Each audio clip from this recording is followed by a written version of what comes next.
ये वीडियो मेरी एक पूरी वर्ल्ड वॉर 2 की सीरीज है। उस पूरी सीरीज का एपिसोड नंबर 45 है।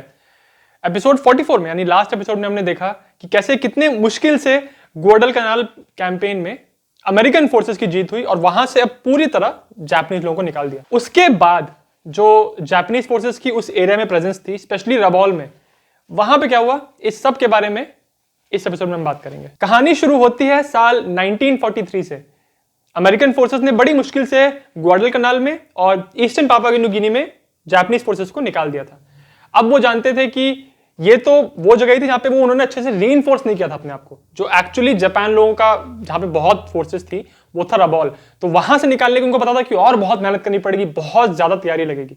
इसकी वजह से उनको इस बात की अच्छी तरह नॉलेज थी कि उनको एक नई स्ट्रेटेजी और नई ताकत के साथ वहां पे हमला करना है। इस अटैक को सही तरह से अंजाम देने के लिए अब साउथ पैसिफिक कैंपेन के एक नए अमेरिकन कमांडर थे। इनका नाम था एडमिरल विलियम बुल हॉल्जी जूनियर और वो ब्रिस्बेन ऑस्ट्रेलिया में जाके मैकार्थर से मिले इस पूरे मिशन को प्लान करने के लिए। मैकार्थर और हॉल्जी जूनियर का एक एग्रीमेंट हुआ कि सोलोमन आइलैंड के नॉर्थ वेस्ट के एरिया से हॉल्जी जूनियर आएंगे अपने अटैक को लेके आइलैंड के अलोंग, और दूसरी तरफ मैकार्थर के ट्रूप्स न्यू गिना और ह्यून पेनिनसुला को सिक्योर करके वहां से आएंगे आगे और रबौल में आके दोनों फोर्सेस, जो पिंसर है ये रबौल में आके मिलेगा। क्योंकि जापानीज मिलिट्री कमांडर्स को इस एरिया को अच्छे से रीइंफोर्स करना था, इसीलिए उन्होंने 1 मार्च 1943 को 8 ट्रूप ट्रांसपोर्ट और उनको एस्कॉर्ट करने के लिए 8 डिस्ट्रॉयर्स बिस्मार्क सी में भेजे। ये ट्रूप ट्रांसपोर्ट्स और डिस्ट्रॉयर थे न्यू ब्रिटेन के वेस्टर्न साइड में। तो जब एलाइड एयरक्राफ्ट ने देखा ऊपर से कि इतनी सारी ट्रांसपोर्ट शिप्स जा रही हैं उस रीजन को रीइंफोर्स करने के लिए, तो उन्होंने बॉम्बिंग करना शुरू किया इन शिप्स के ऊपर। और इसी तरह शुरुआत हुई बैटल ऑफ बिस्मार्क सी की। इसमें एक ट्रांसपोर्ट शिप को तो डुबा दिया इन लोगों ने। और ये जो जापानीज शिप्स जा रही थी, इनको जो जापानीज जीरो प्लेन्स एस्कॉर्ट कर रहे थे उनसे उनको एंगेज किया P-38 लाइटनिंग एयरक्राफ्ट ने। इस पूरी जर्नी के तीसरे दिन एलाइड बॉम्बर्स ने एक नई टेक्निक इस्तेमाल की ट्रूप ट्रांसपोर्ट्स को डुबाने के लिए। इसको कहते हैं स्किप बॉम्बिंग। स्किप बॉम्बिंग एक बहुत ही नई तरह की बॉम्बिंग टेक्निक थी। ये बिल्कुल वैसे ही थी जैसे मान लीजिए कि आपके पास कोई तालाब है या कोई लेक है जहां पानी बिल्कुल मतलब ज्यादा बहुत हिल नहीं रहा है, स्टेबल पानी है। उसके ऊपर जब आप ऐसे पत्थर फेंकते हो तो पत्थर कैसे बाउंस होके जाता है ना, स्किप होते होते आगे आता है। उसी टेक्निक के ऊपर ये स्किप बॉम्बिंग की इन्होंने टेक्निक बनाई थी। इसमें क्या होता है कि जैसे मान लीजिए आपकी एनिमी शिप पानी पे है, दूर है, तो जो आपका एयरक्राफ्ट है वो पानी के बहुत नजदीक उड़ेगा। नॉर्मली एयरक्राफ्ट तो कितने ऊपर उड़ता है ना, बट इसके लिए वो पानी के नजदीक उड़ेंगे और बॉम्ब ड्रॉप करेंगे। और बॉम्ब जो उसमें होगा वो उसमें डिलेड फ्यूज होगा, मतलब वो तुरंत ब्लास्ट नहीं करेगा। तो वो पानी के ऊपर जाएगा, ऐसे ऐसे होते होते जाके जो एनिमी शिप है उसके हल में लगेगा और वहां जाके फिर वो ब्लास्ट होगा। डिलेड फ्यूज, ये टेक्निक उन्होंने जब यूज करना शुरू किया तो उनको जबरदस्त रिजल्ट्स मिले और 7 एनिमी ट्रांसपोर्ट, 7 जापानीज ट्रांसपोर्ट्स को उन्होंने स्किप बॉम्बिंग से डुबा दिया। अभी अगर इतनी अच्छी टेक्निक है तो ऑब्वियसली इसमें रिस्क भी है, क्योंकि अगर आप पानी के इतना नजदीक उड़ रहे हो तो ऑब्वियसली एक तो ये खतरा है कि आप क्रैश कर सकते हो। दूसरी बात, जब आप इतने नजदीक होते हो पानी के तो एनिमी शिप जो है वो आपके ऊपर आसानी से फायर कर सकती है। इसकी वजह से भी काफी एयरक्राफ्ट गवाए एलाइड लोगों ने, बट जो उनका मेन पर्पस था कि बहुत सारी एनिमी ट्रांसपोर्ट्स को डुबा देंगे, वो उन्होंने सक्सेसफुली कर दिया। ये जो स्किप बॉम्बिंग की टेक्निक थी, इसको कुछ महीनों के बाद वेस्टर्न फ्रंट पे फिर एलाइड बॉम्बर्स ने यूज किया था। क्यों? एक जर्मनी के बड़े से डैम को तोड़ने के लिए, बांध को तोड़ने के लिए। और वो बहुत ही फेमस स्टोरी है, उसको बोलते हैं डैम बस्टर्स स्टोरी। और उस ऑपरेशन का नाम था ऑपरेशन चैस्टाइज, और उसके बारे में मैं आने वाले एपिसोड में बात करूंगा। बट जब एलाइड लोगों ने देखा कि इस तरह से आप एनिमी के ट्रूप्स को डुबा सकते हो, तो उन्होंने कहा कि अब इस टेक्निक को पूरे वॉर में इस्तेमाल करेंगे। और जापानीज लोगों को बहुत भारी नुकसान हुआ इसके वजह से, क्योंकि अब जापानीज कमांडर्स ने देखा कि हमारी शिप्स पहुंच ही नहीं पा रही हैं, क्योंकि जितने भी रीइंफोर्समेंट्स हैं उनको ये डुबा दे रहे रास्ते में। इसीलिए वो मजबूर हो गए कि अब बड़े बड़े एनिमी ट्रांसपोर्ट नहीं जाएंगे रीइंफोर्स करने के लिए, सिर्फ रात के अंधेरे में कुछ डिस्ट्रॉयर शिप्स होंगी जो कुछ ट्रूप्स को लेके आके रात में जाएंगी और वापस आ जाएंगी। ये जो रात में ही आने जाने का जो पूरा ट्रिप होता था, इसको एलाइड सोल्जर्स बोलने लगे ये टोक्यो एक्सप्रेस है। मतलब टोक्यो एक्सप्रेस में जल्दी जल्दी ट्रूप्स आ रहे हैं और शिप वापस चली जा रही है। या फिर वो लोग सबमरीन से आते थे अपने ट्रूप्स को यहाँ पे कुछ ट्रूप्स को यहाँ डालने के लिए। बट ऑब्वियसली एक एनिमी ट्रांसपोर्ट कितना बड़ा होता है, बड़ा जहाज होता है, उसमें इतने सारे सोल्जर्स को आप रख सकते हो, इतना सारा एम्यूनिशन, वेपन्स, बड़े बड़े टैंक्स, सब कुछ रख सकते हो उसके अंदर। बट सबमरीन में या डिस्ट्रॉयर में उतनी जगह ही नहीं होती कि इतना सारा सामान आप लेके जाओगे। इसी वजह से ये थोड़ा सा सोल्यूशन था बट उतने बड़े बेस को रीइंफोर्स करने के लिए ये जो तरीका था वो काफी नहीं था। इसी वजह से ये जो इस एरिया में जो जापानीज ट्रूप्स थे, अब उनको सप्लाईज नहीं मिल रही थी तो वो लोग भूखमरी से मरने लग गए थे। ये बात जब जापानीज कमांडर यामामोतो देख रहे थे तो उनको बहुत टेंशन हुई, क्योंकि वो जानते थे कि ट्रूप्स को खाना तो मिलना चाहिए भाई, ताकि तभी तो वो डिफेंड कर पाएंगे। तो उन्होंने कहा कि हमको जो ग्वाडल कनाल में जो एनिमी आ गया है, जो अमेरिकन ट्रूप्स ने पूरी अपनी पहुंच बना ली है, उसको हमको डिस्ट्रॉय करना है। तो उन्होंने 17 अप्रैल साल 1943 को पर्ल हार्बर के बाद ये सबसे बड़ी रेड थी जो उन्होंने ग्वाडल कनाल में और तुलागी का जो आइलैंड था वहां पे बॉम्बिंग करवाई, ताकि वहां से अमेरिकन फोर्सेस डिस्ट्रॉय हो। उसके कुछ दिनों बाद पोर्ट मोर्सबी और मिल्न बे में भी उन्होंने बॉम्बिंग करवाई। बट इस बॉम्बिंग का जो असर तो हुआ, बट वो सक्सेसफुल हुई क्योंकि वहां पे अभी भी अमेरिकन ट्रूप्स बरकरार थे। जब ये सब यहाँ पे टेंशन चल रही थी, इतना आइलैंड टू आइलैंड मूवमेंट हो रहा था, इसी के दौरान अमेरिकन इंटेलिजेंस सर्विसेज ने एक मैसेज को इंटरसेप्ट किया, जापानीज मैसेज को। इस मैसेज में यह लिखा था कि यामामोतो 4 दिन के बाद एक ट्रिप लेने वाले हैं अपने ट्रूप्स को देखने के लिए, अपने ट्रूप्स का इंस्पेक्शन करने के लिए कि वो सब ठीक ठाक है, सब कुछ वहां पे चल रहा है कि नहीं। ये उनकी ट्रिप होने वाली थी राबौल से बूगनविल तक।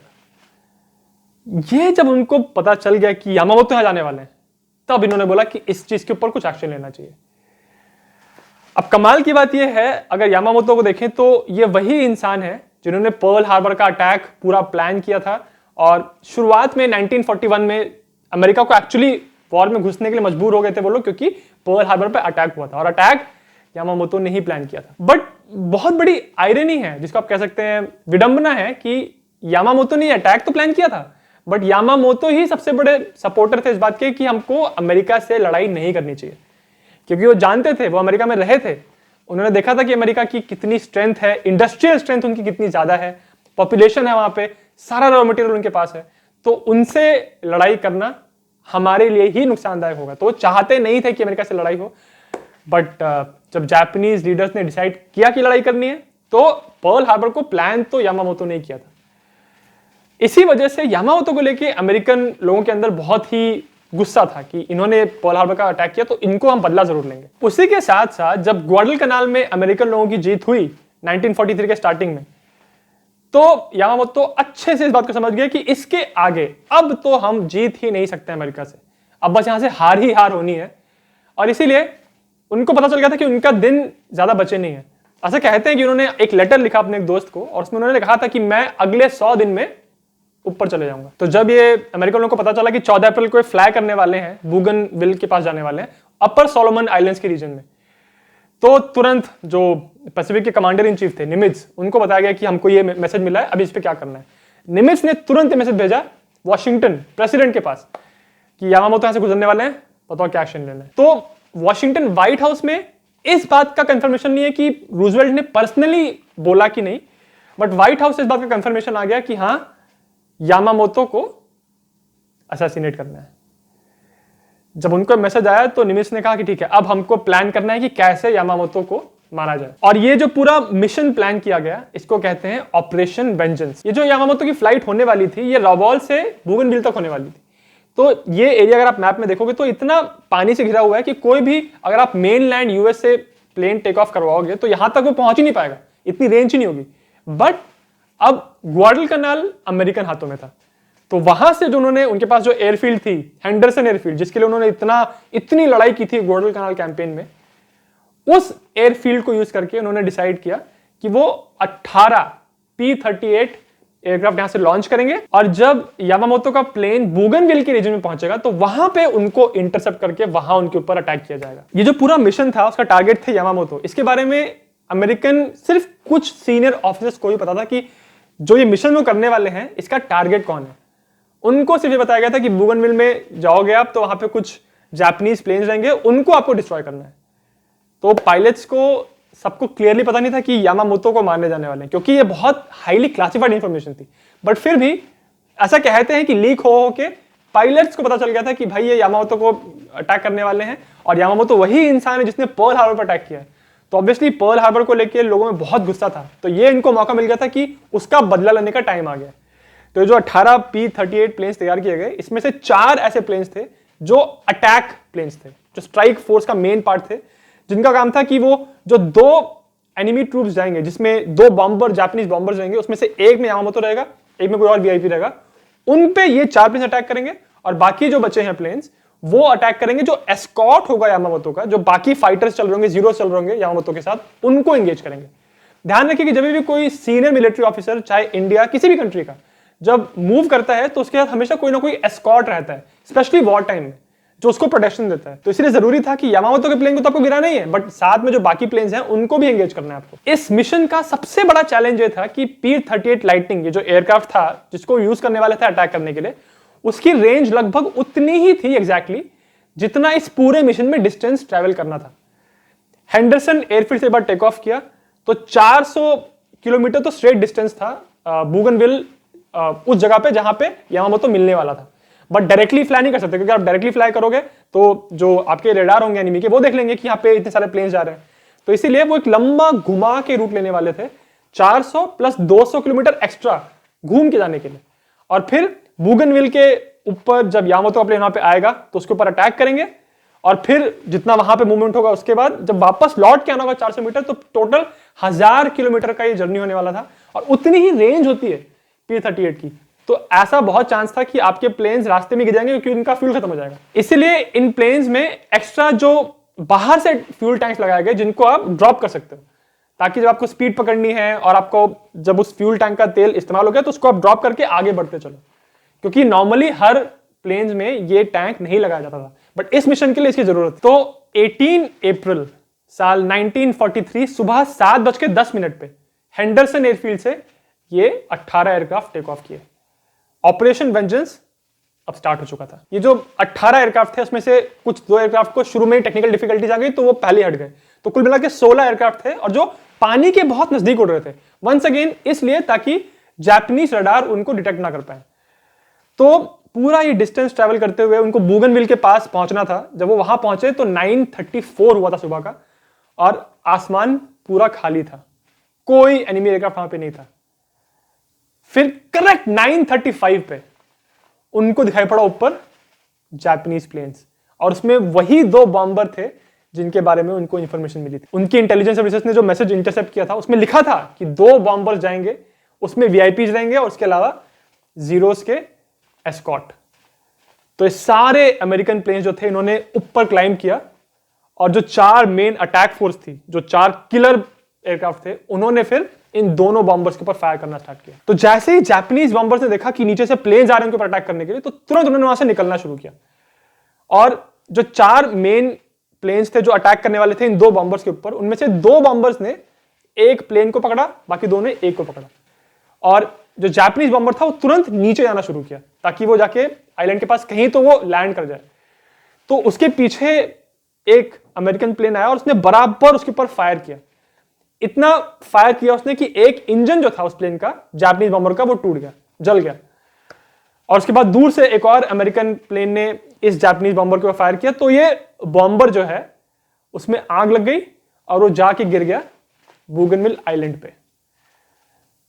अब जो दूसरा बॉम्बर बचा उसके पीछे ये लोग प्लेन्स गए और उसको भी इसके ऊपर फायर किया, लगातार फायर किया, और वो जाके जो दूसरा बॉम्बर था वो जाके पानी में गिर गया। तो ये दोनों जापानीज बॉम्बर्स जो थे जिनमें वीआईपीज थे और उसमें से एक में यामामोतो भी था, वो दोनों प्लेन्स उन्होंने डिस्ट्रॉय कर दिया। और इस पूरे दौरान क्योंकि उन्होंने 16 प्लेन्स इस मिशन पे आए थे, तो ऐसा नहीं है कि सिर्फ वो जो 2 जब उनके ऊपर हमला कर रहे थे, तो बाकी जो जीरोस थे, जीरो एयरक्राफ्ट जो इनको एस्कॉर्ट दे रहे थे, उनको भी इंगेज करना जरूरी था। तो उन प्लेन्स को भी इन्होंने डिस्ट्रॉय किया। और ये सब करने के बाद जब उन्होंने कंफर्म कर लिया कि दोनों प्लेन्स अब नीचे गिर चुके हैं, तो ये सारे प्लेन्स वापस लौट गए। और उसमें से कुछ प्लेन ऐसे थे जिनका फ्यूल बहुत कम हो गया था, और एक प्लेन तो एक्चुअली उसको पहले ही लैंड करना पड़ा क्योंकि वो हेंडरसन एयरफील्ड तक पहुंच नहीं पाया। जब ये प्लेन्स फाइनली हेंडरसन एयरफील्ड पे लैंड किए, तो इन लोगों का ये स्ट्रिक्ट इनका रूल था कि इनको रेडियो साइलेंस ब्रेक नहीं करना है, मतलब आपस में बात नहीं करनी है।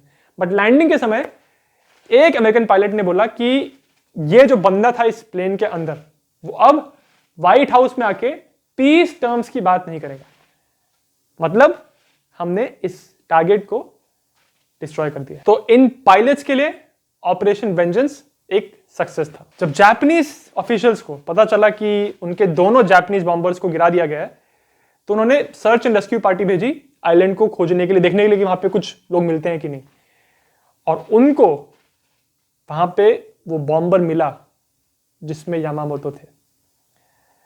यामामोतो की बॉडी उनकी सीट के साथ ही अलग हो गई थी प्लेन से, और उनकी बॉडी के ऊपर 2 बुलेट्स के निशान थे, एक चेहरे के पास और एक कंधे के पास। और ऐसा कहते हैं कि उनका प्लेन तो जल के ब्लास्ट हो ही गया, बट उसके पहले ही गोलियों से उनकी मौत हो गई थी।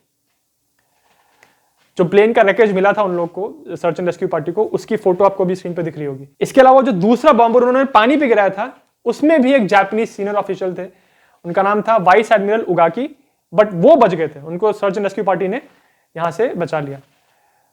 बट यामामोतो जो इस पूरे मिशन में पैसिफिक के थिएटर में सबसे इंपॉर्टेंट जापानीज कमांडर थे, उनका यहां पे अंत हो गया। क्योंकि जापान में जापानीज प्रोपेगेंडा ने इस बात को बहुत ग्लोरीफाई किया था कि यामामोतो एक बहुत बड़े हीरो हैं, उन्होंने कैसे पर्ल हार्बर पे सक्सेसफुली अटैक किया, और जब तक ये हमारे साथ है तब तक हम हार नहीं सकते।